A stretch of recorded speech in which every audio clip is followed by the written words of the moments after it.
Führerwohnung.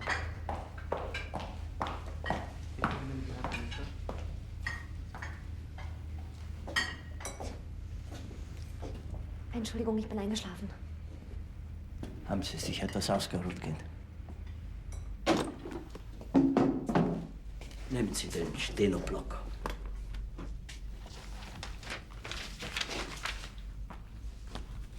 Ein politisches Testament.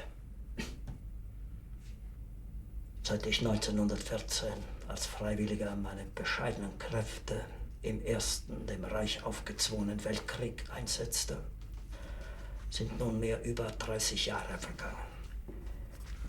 In diesen 3 Jahrzehnten haben mich bei all meinem Denken, Handeln und Leben nur die Liebe und Treue zu meinem Volk bewegt. Tut mir leid, der Beschuss war so stark. Ja, ja, Sie werden da sitzen. Es werden Jahrhunderte vergehen.